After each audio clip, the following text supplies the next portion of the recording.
Today's episode brought to you by Gnawbone Studios. Show, don't tell.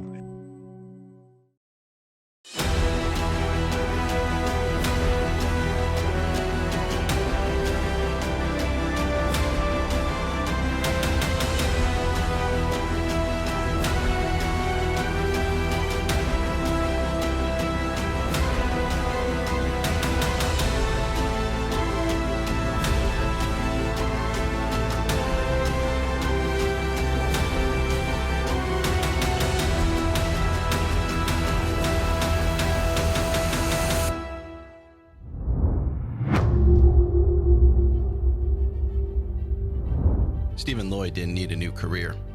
A four-time Emmy nominee as a writer and co-executive producer on two of television's most successful series, Modern Family and How I Met Your Mother, Lloyd had established a strong foothold in an industry notoriously difficult to penetrate.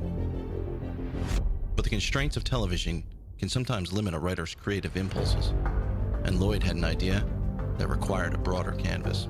That idea became his debut novel, Friend of the Devil, a noirish horror story that combines the gleeful gore of 80s slasher pics with the teen angst of a John Hughes film, stirs in the classic sensibilities of Poe and Stoker, and adds a dose of Raymond Chandler for good measure.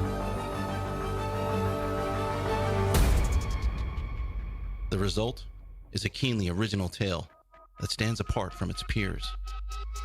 And this is One Friend of the Devil, worth knowing.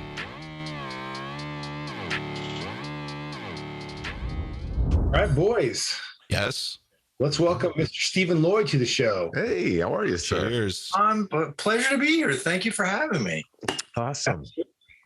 Well, Stephen, your Friend of the Devil is out, your debut novel. Can you give, since we're gonna use a TV term or film term, really, can you give our viewers a spoiler-free trailer of Friend of the Devil? Sure. Let's see. Always like the toughest question, by the way. Yeah. Right. Spoiler free. Right. A trailer. So I have to start with This 30,000. 1980. It's got a big voice, too, yeah. Damaged war veteran Sam Gregory. Sam Gregory is a Vietnam vet. It's 1980, and he now works as an insurance investigator. He's sent to this boarding school called Danforth Putnam to recover a priceless book that his company insures that has gone missing. So he's trying to see if there's fraud or if it was stolen or if he can recover it. And Danforth Putnam is this galactically elite boarding school. They have their own island off the coast of Massachusetts. He doesn't feel super comfortable there with these sort of snot-nosed rich kids and this sort of wealthy environment, and thinks it's going to be a fairly straightforward case. But then as things go on, he notices there's some sort of witchy things in the book. Yep. And witchy things about the island and the school, and things get sort of creepier and weirder from there, and then very, very bad things start to happen. And the other main character, because there's sort of two points of view, is Harriet, who's a student at the school, and she also doesn't feel totally comfortable there. This is 1980. She's African American and is made to feel a little uncomfortable for that. She's also a nerd. She's the head of the D&D club and astronomy club. And she's really sick of her getting bullied and her friends getting bullied. And so she goes after it. She tries to write an investigative piece for the school paper, where she does not suffer fools gladly. She is herself kind of a spitfire. She is known for writing these scathing reviews of the school plays and student performances. She's there's an edge to her. And as she's investigating this bullying event, she starts to discover some of the witchy stuff that Sam does, and then their investigations intersect and hopefully lead to a very shocking conclusion. The witchy stuff. That term actually shows up in the book several times. Witchy stuff, yes. Yeah. That's the technical term. Yeah, Witchy technical. stuff, yes. Well, Friend of the Devil is a stew of the grisly and the macabre, the genuinely hilarious, and at times even contemplative. And you succeeded at balancing all those tonal qualities seamlessly, which I know from experience is extremely difficult to balance any kind of tone. Did all these qualities emerge organically as you wrote, or did you kind of know exactly what you were shooting for right from the jump? Well, first of all, thank you. That's a very, very nice thing to say about my book. So thank you very much. And I think they did sort of emerge just kind of diving in. I kind of knew where the book was going, but I also had taken to heart. I just read Stephen King's book on writing, which if anybody hasn't read it, is I think we all fantastic. Have. Yeah, that's what several times. Yeah, that's what I'm here to do, is promote other people's books, right? Yeah. So, that's what we do. And Stephen King needs that from me. Yeah, it's complete. But it's a fantastic book on writing, and I was so surprised at one point that he said that he doesn't outline. I thought, because he writes thrillers, so he thought, like, well, don't the have to be pretty tight? But he said he just starts and sort of, he finds when he outlines sometimes things get mechanical. And the phrase that stuck with me was, he said, if I can't surprise myself, I can't surprise the audience. Yep. And so I tried to say, all right, I have a path that I kind of know it's going, but I'm also going to just see going forward if I can surprise myself. And so I tried to take that to heart, and that was what I did with this particular book. Nice. To a large degree. Definitely the surprising part. I like that. But in Front of the Devil, you take readers. You mentioned back to the 1980s, where Reagan's president. Mm-hmm. Cell phones are, if they're in existence, I'm not sure, they're only in the hands of like the uber wealthy. The war in Vietnam is still fresh in everyone's mind. And as a kid who grew up during the 80s, it was also a phenomenal time for aficionados of the gruesome, gory, and the ghoulish, the slasher films.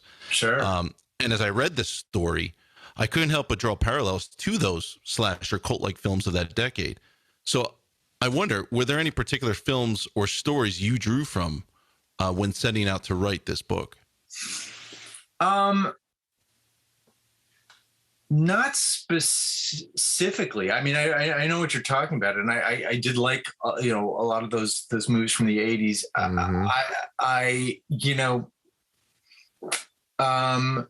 Mostly, I would say it was. Man, I'm just stammering now. Well, I was thinking of like The Gate. Oh yeah, it was an old like cult like movie where there was two young kids, and it always revolved around like kids and children, right? And your story, that that setting is perfect for that, because it's the school, and somebody comes into the storyline who just happens to find that there's a little bit more going on than seems on the surface. And then people start dying, and that's like 1980s slasher films. Like, that's awesome. I loved it. And so I totally got a feel for that as I was reading the story. Well, thank you.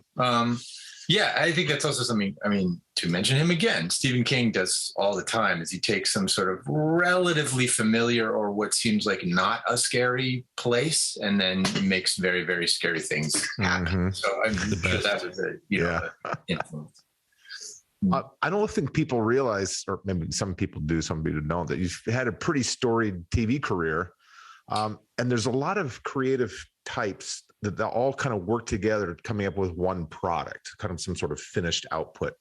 And they all come in from different angles. But, writing a novel is a very solitary kind of endeavor. And I'd read somewhere that fear had kept you from writing books sooner. And so did that kind of sole proprietorship with this novel have any impact on the delay of your desire to write novels? Probably, or certainly confidence to write it, because as you pointed out, and I'm not sure a lot of people realize that, like in TV writing, especially in comedy, it may be different in dramas. It is incredibly collaborative. Like there's one person's name is on the script at the end, but by and large, the whole story is broken by the staff, and then you write an outline, and then that is gone over by the staff, and then you write a draft, and then that is gone over by the staff, and then every day after you watch run-throughs and things like that. So it's an incredibly all hands on deck sort of process. Yeah. And so I was I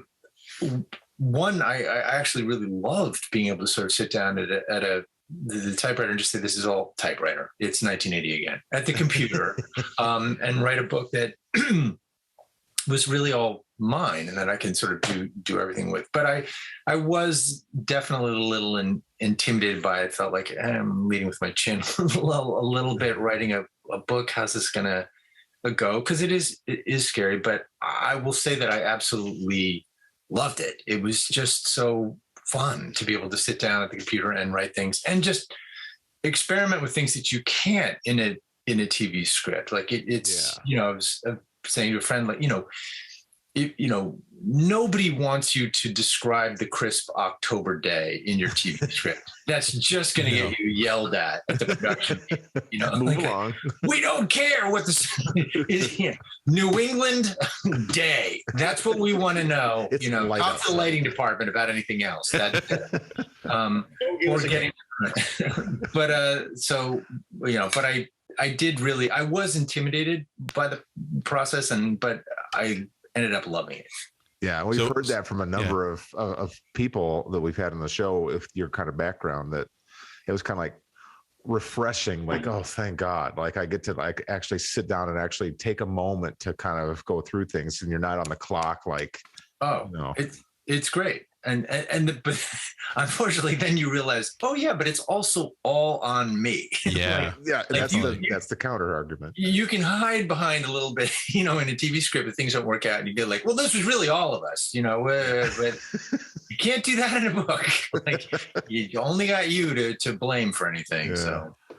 Can I just pivot for like 1 second off of the book? Sure. I'm so curious because you mentioned about the collaborative effort when you're running TV scripts for comedies, and writing a book is just you, and then maybe beta readers and you're obviously editors and stuff, copy editors.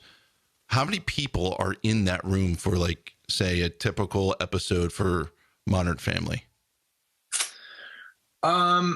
It really depends on the show. Usually, a show that's early in its run has a very small staff because that's all they can afford.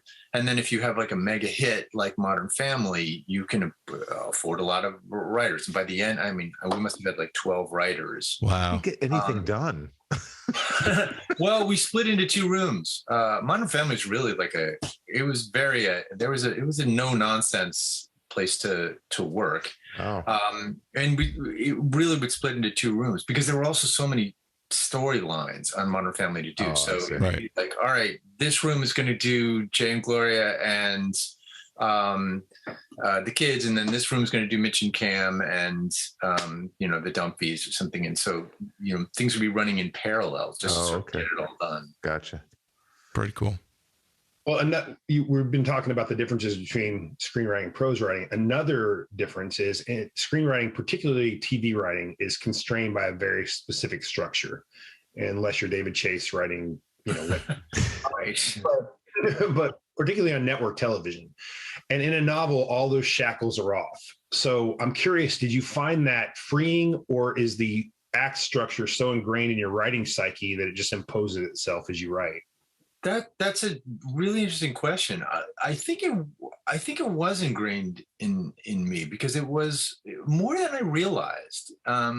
Because it's something you're so conscious of when you write a TV script. Something, especially shows like Modern Family or How I Met Your Mother, where there was a lot of plot and people to service in 22 minutes. There was a real focus on keep it moving. Like nothing, you can't put in anything there that's if it doesn't serve the story, it's gotta go, because there's just no room for it. Yeah. And I think, and I tried to keep that pace with Friend of the Devil, also because it's a thriller, so I wanted it to really move. Yeah. But I think, my editor at a certain point said, this is a book and you should slow down at some points. Like, I know you don't want to get it sluggish, obviously. It's like, it's a mystery, but give yourself an opportunity to get inside the characters' heads a little bit more. And, as he put it, like, get your writer jollies, on certain things so that you can sort of,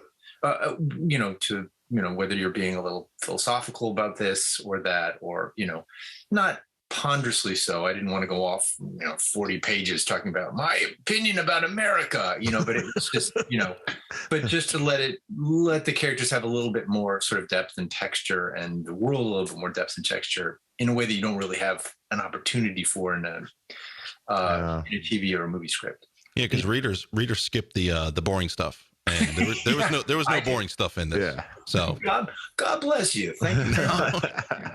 Well, so we've been lucky to have several screenwriters turn novelists on our show, and we've discovered that some of them actually write out screenplays, testing the water, so to speak, to see if their idea can be turned into a novel. And I'm curious, with your background as an acclaimed TV writer and executive producer, if you did something similar with Friend of the Devil. Did you write a script of it, a screenplay of it, and then go, yes, this works, and now let me make the story? That's a great question. I did actually start to write it as a screenplay, but I didn't. The experience I had is this doesn't work. Really?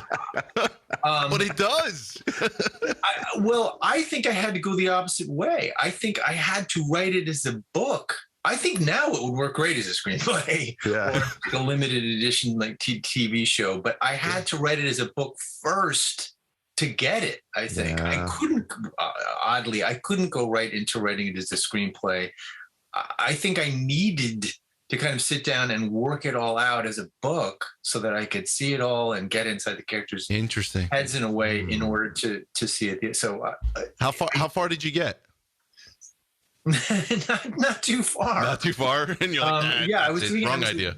What is this? It's not, something about it wasn't, there. And there was no Harriet in it. It was just Sam. Really? Yeah. I can't picture it without it now. I know. Me neither. Especially the ending.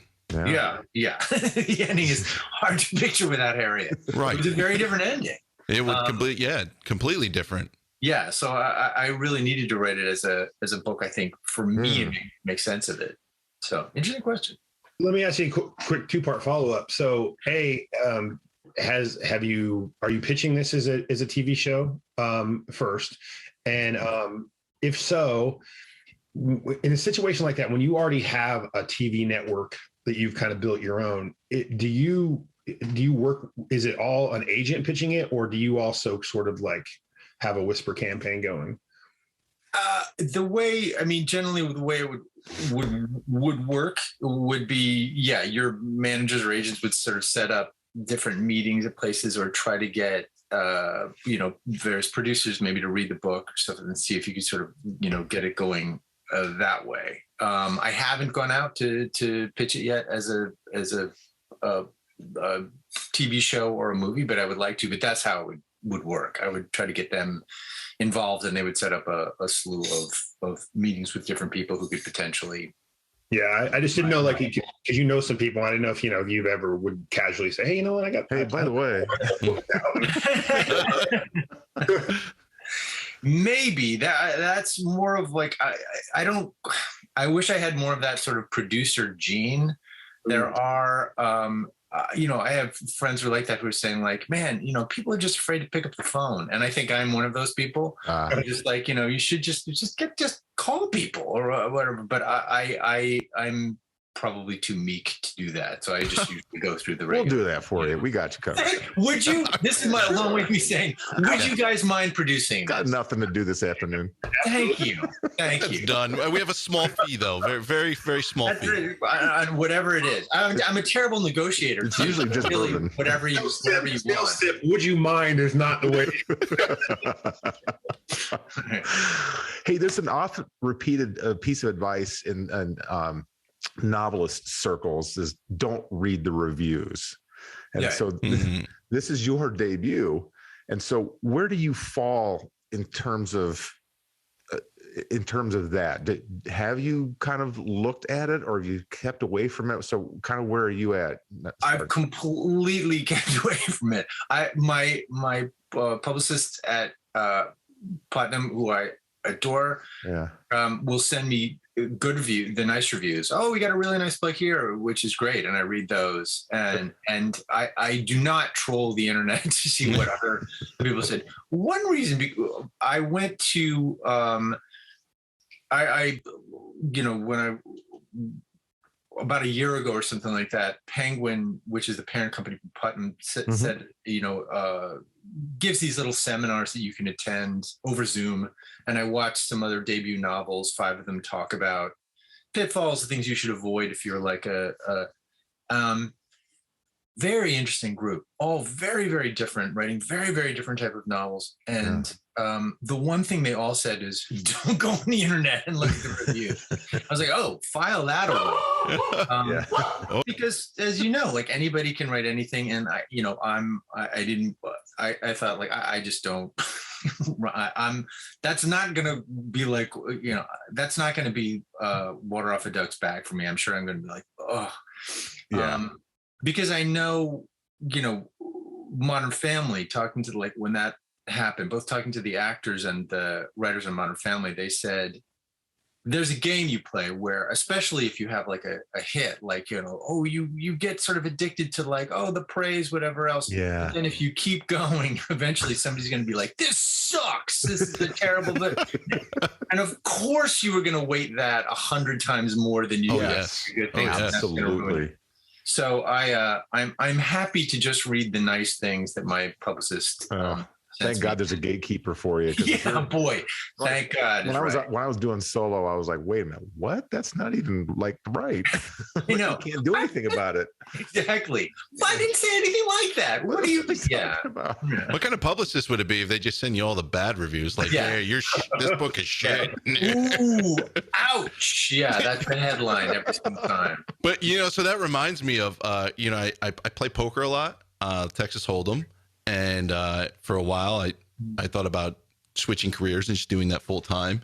And as a poker player, I won a fair amount of money. And there's several times I won a lot of money. Wow. But I always remembered the bad beats, like the ones where I lost a lot of money, and they totally outweigh winning. Yeah. Oh yeah. Like big pots. For and sure. It's just funny how the human psyche just focuses on the negative so much and puts so much weight on it, as opposed to all the other like praise or good things that happen. Well, that's social media right there. I mean, yeah, absolutely.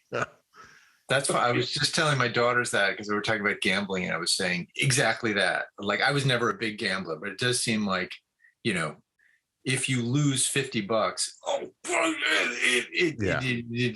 it kills you. And even if you win a bunch of money, you're like, yeah, but if I just done that one other thing, it would have been twice that. Yeah, twice that. Put it all on red. Yeah. God.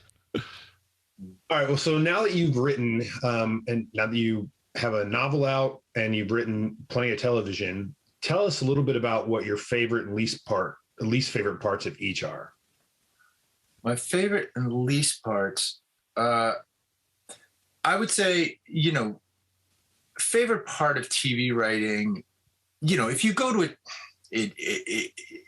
it's just hard to avoid. If you go to a table reading and you just have a fantastic table read where like everything's just killing and the laughs are fantastic, it is hard not to love that, where you just feel like this is going great.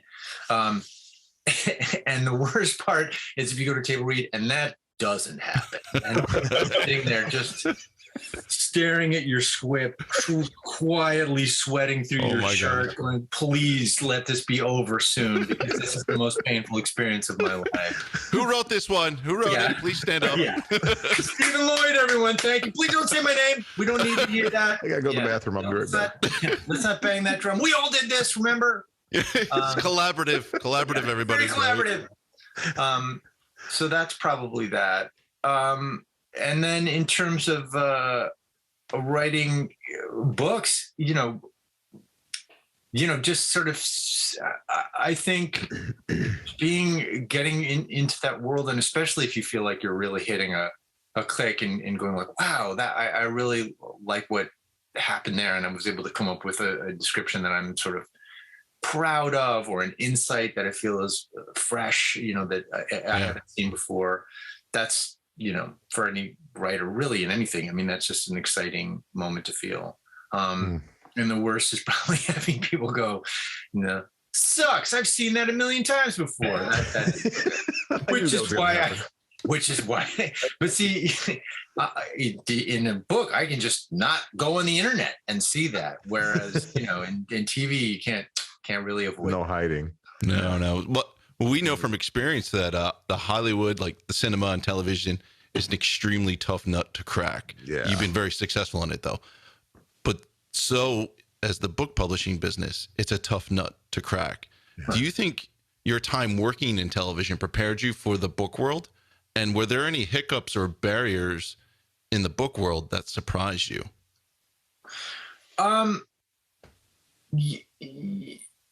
I was very fortunate because I had some traction in TV, that I had representatives who could help me with this book. And so I wasn't in a situation that I think most writers are, where they really have to sort of figure out back channels, this or that. I was able to say, I got very lucky in that my managers, who are 3 Arts, gave it to Richard Abate, who's a literary agent in New York, and he found Mark Tavani at Putnam, who wanted the book. And so,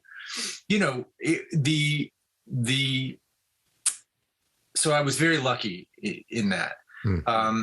The difference between Mark, really what I gave him was half a book. It was a short story. It was a short story. And he said, I really like this, but you've got to make it longer. And so I had to pitch him a whole new,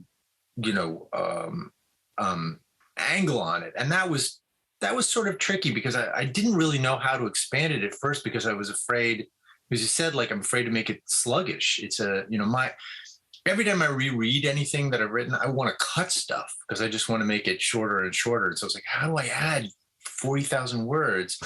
And my wife said, well, maybe you should think of like a whole new character to bring to the POV. And that's what Harriet was. Oh, that was Harriet. Yeah, excellent. That was the wife. Great. Yeah, exactly. Yeah, we should have her on the show. Yeah. Who, by the way, made me Friend of the Devil cookies for my publication day. What? That's awesome. A first.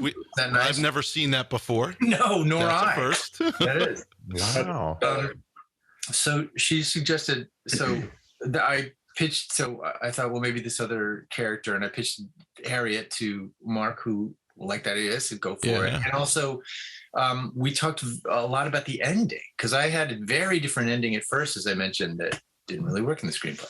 And oh my gosh. He said, well, you kind of, I'd like to be able to see this as something that could possibly go on. Why don't you open it up that way? And so we talked about that. And, those two things sort of came out of the book process that would not have happened in a TV movie world. Because in TV movie world, nobody would really do that, I don't think. I think they would just say, thank you, we're not going to do this. The idea that he was working, pass. The idea that he was willing to work with me on that and expanding it allowed it to happen. And I'm very grateful for that. So we are usually a spoiler-free show, but I'm so curious about what your initial ending was.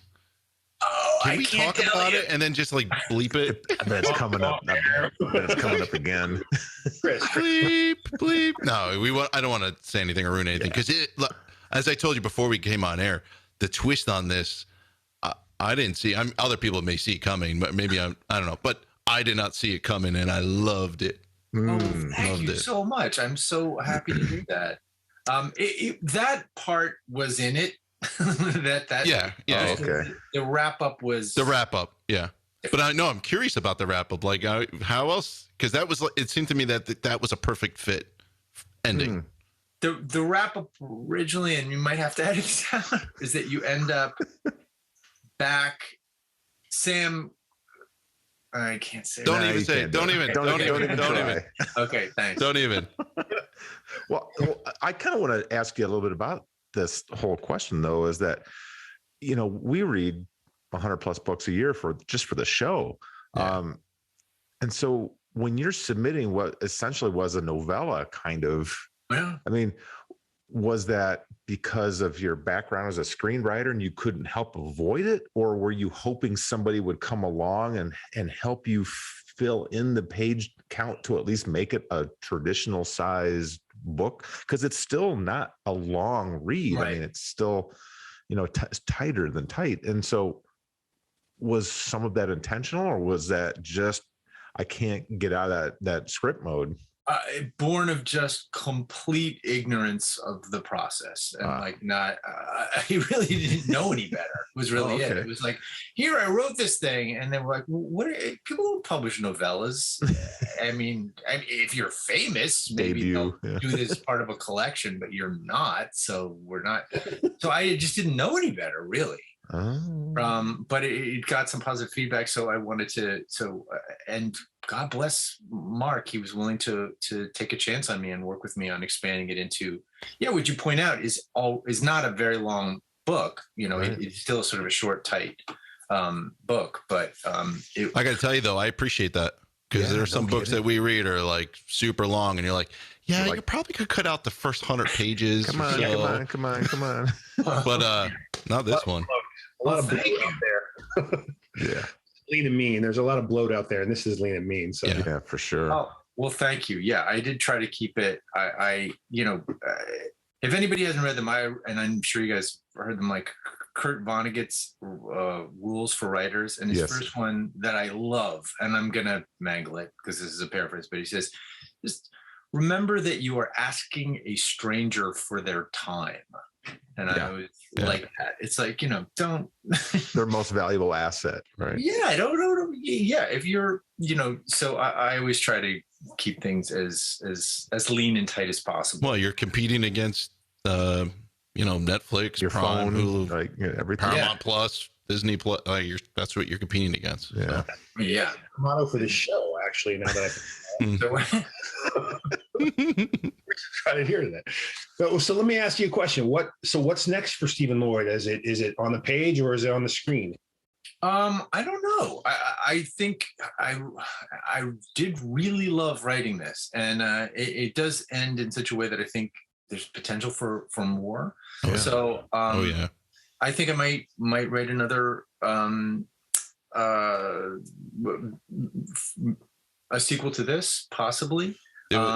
I'm also working on a very weird pilot at the moment that's a comedy, but also has some magic in it. As you know, this Friend of the Devil has some supernatural things. Yeah. It's not as gory as Friend of the Devil. It's a little bit more TV friendly, like Lucifer.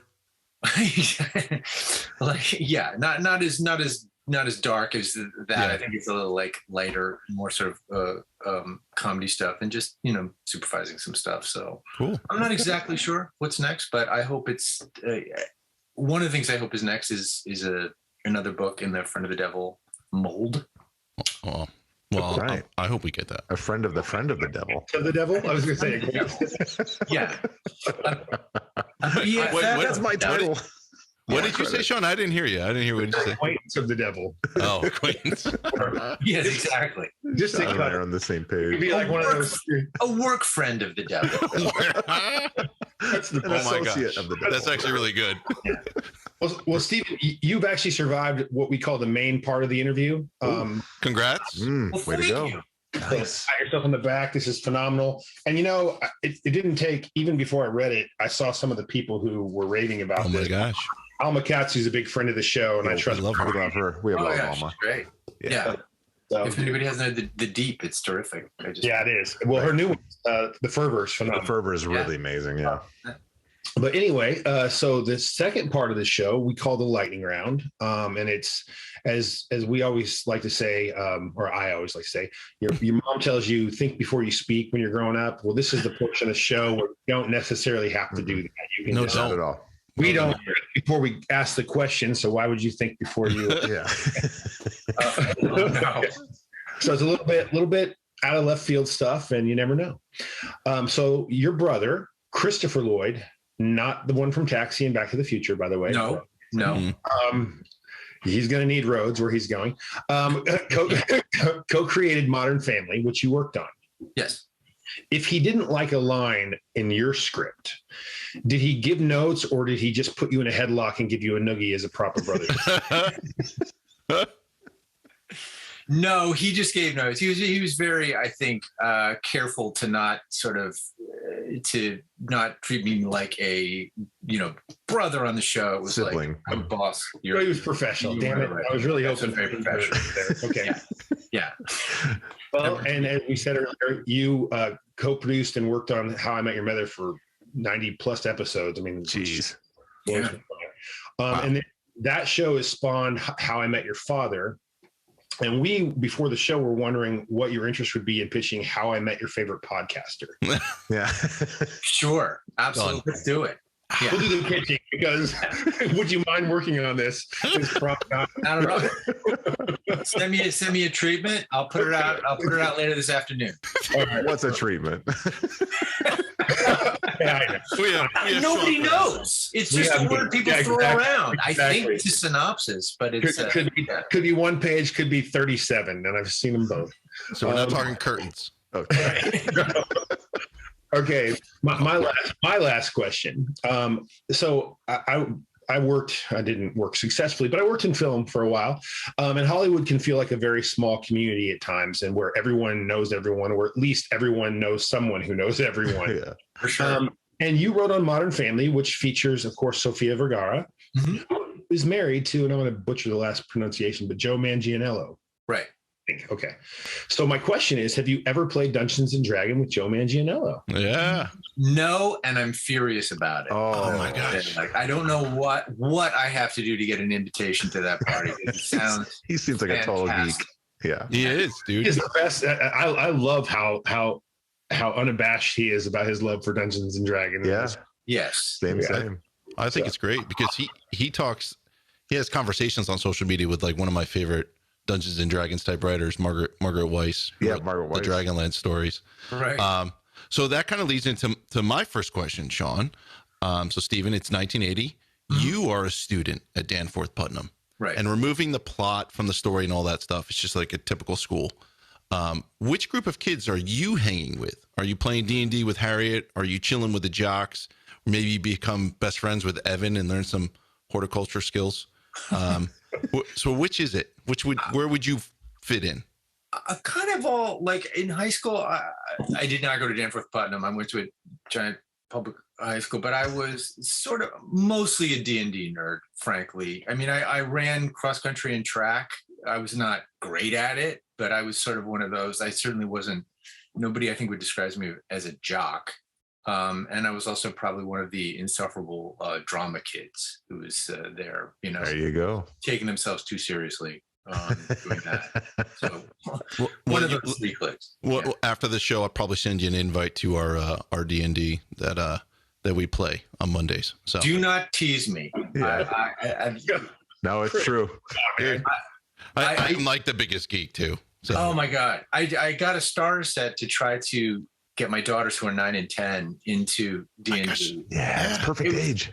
It was not the team building experience. I thought it was. They instantly turned on each other. I died? Like, what? Yeah. What that's not what you're supposed to do with it. Yeah. So, I want to stab her. All right, roll a dexterity. Yeah. So you killed your sister. Yeah, exactly. Dude, that's awesome. All right. Yeah, they stopped listening to me within like 5 minutes. You're not even didn't care where they were. You did, and so yeah, I gotta take them in one at a time. Quick follow up on that. What would be your class that you would play? Like, what are you conjurer, evoker? What are you? Oh, nice that you went right to the classes. You didn't just start with like your basic like magic user. You're like, which school? Yeah. And I want to thank see how much of a geek you really are. I'm sorry. You know what? Don't answer that. Don't answer that. Yeah, I didn't even see that. All right, never mind. Because you're going to get that question later. I am. I'm stealing questions. Good. Now I can think about it. Damn it. Really Sorry. Right off the top of my head. So this is not the lightning round. All right. So demons loom large in Friend of the Devil. And although it's obviously a work of fiction, there are billions of people who believe they exist. But do you personally believe they exist? No, I would say not. I don't think that they're actually, no, I don't personally. There's just evil people doing evil things. So what? No, I was saying there's just evil people doing evil things, not influenced by demons. Yeah, that's my. I mean, I did as a kid. I was raised, Catholic, and I definitely believed all that stuff. But I think, early on in my teens, it was like, I'm not sure this is real. So, and I am very interested in all that from a literary standpoint, but no, I don't actually believe it. Right. Yeah. All right. Friend of the Devil is being made into a television series, and you have the final say on the cast. And at the last minute, Neil Patrick Harris, from who you worked with on How I Met Your Mother, calls up to ask if he can be a part of the show. You already have someone cast for Sam, so he can't be Sam. First, do you say yes? And B, if you say yes, which role do you give him? I absolutely say yes. Neil's a wonderful actor, and I would love him to be in it. I'm trying to think, like because I think he'd be hilarious as it's a very small part, but as the shrink that Harriet's forced to go to. He'd be perfect for that. As a sort of like overly earnest sort of thing that might be it, because it's also sort of like this is half a day of shooting and then you're done, but it's just like a nice little cameo where you could be like an overly earnest shrink. I like it. Probably that. Yeah. All right, my questions. Well, since Chris kind of shot at my first one, I'm going to take. I didn't look ahead, but I'm going to turn this a little bit. I'm going to say. So Chris had asked about your D&D class. What I'm going to say is, what is your go-to alignment for your character? Are you a true neutral? Are you chaotic evil? Like, where did you tend to float to when you were creating characters? For D&D? Yeah.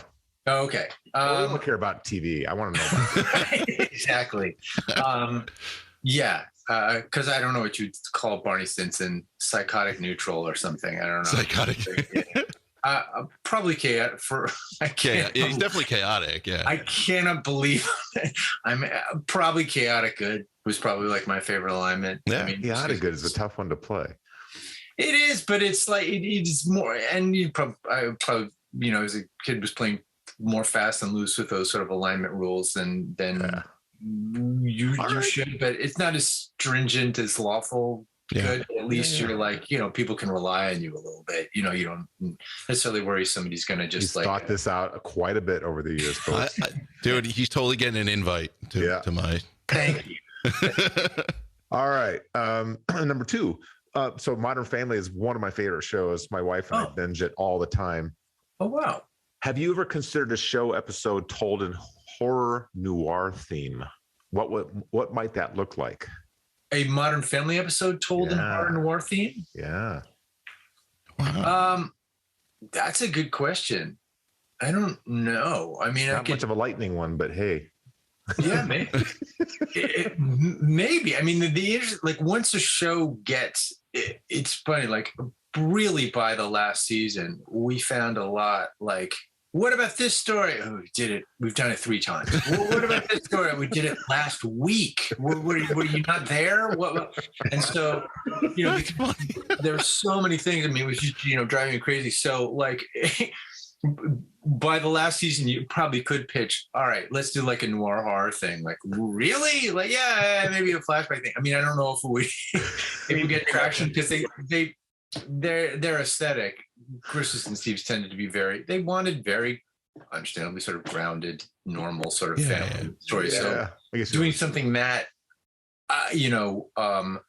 sort of wacky in genre, they might think like this isn't really the brand of the show, but I love it. It sounds like a kind of cool, right? For a Halloween special or something. Oh my God. Yeah. And we did a lot of, Halloween. Halloween was a big, at some point it was established that Halloween is Claire Dunphy's favorite holiday. So Halloween episodes were big. In fact, I wrote a couple Halloween episodes, and if you look closely, you'll see my adorable daughters in 2 of them. They're trick-or-treating. Oh, that's awesome. Yeah, nice. That's got to be your favorite part of the whole thing, right? That was very fun seeing them there until we arrived at set, and then I'm like, what am I doing? Why? Ruining your children. What am I? Yes, exactly. Like, well, you know what it is to be a child actor. Why are you even putting this on anybody's radar? Like, to be on an MTV and I did it special. twice. I didn't even learn from my mistake the first time. Like, all for the different this time. Yeah. Okay. Last question of the session here. If you were able to collaborate on a novel with any current living author, well, it would be current, right? Living author, who would that be, and what's the project? Oh, wow. That's a great question. Living author. Yeah, let's say somebody alive that you could pick up the phone and talk to right now, and you guys start fleshing something out. Neil Gaiman. Oh, yeah. Who I don't know at all, but I mean, he's amazing, and I love his books. And the graphic novel Sandman was a huge influence on me, as you can probably tell. So yeah, I don't know what he would get out of that, but I would. Yeah. But if you said back to the state that he owes, if I suddenly had that power, yeah, absolutely, it would be him. Also, one of his he did collaborate with a comic author, Terry Pratchett, on Good Omens, which I don't know if you read. I didn't know that. Which is hilarious. It has one of my favorite jokes in it of any but which is a fantastic read. I must be 30 years old. Although they did recently make it into a Netflix special, which was funny. But it'd have to be. All right, you're keeping good company. Good pick. That's right. Well, you've survived the lightning round as well. You've gone 2 for 2. It's amazing. As a debut comes in. Cry at all. It didn't cry. Seriously, Stephen, Friend of the Devil is one hell of a fun debut, and like I said, you accomplished an awful lot to me as far as mixing both humor and horror and thought-provoking scenes in it, and it just kudos to you. We're gonna promote the hell out of it, and appreciate you coming on the show. Yeah, oh my God, it was such a pleasure to be here. Thank you very much for having me. I had a blast. I'm so honored to be here, and I will be looking for that Dungeons and Dragons invite. You can coming your way, buddy. It's coming your way. Right. See you. Cheers. All right. See you guys. Boys, another great show with a great debut author, Mr. Stephen Lloyd, and his debut, Friend of the Devil. Yes. He's accomplished a ton in television, and now he's an accomplished novelist. He did everything he set out to do. He scared us, he made us laugh, and he made us think. What more could you want from a debut novel? And what more could we want from an interview? Hell of a time. True. You know what I want, Sean? I want a follow-up. A sequel. Yes. Friend of the Devil, or what he say? Acquaintance. Acquaintance of the Devil. But cheers. Cheers, Stephen. Fun book. Boys. We'll see you next time on the Crew Reviews.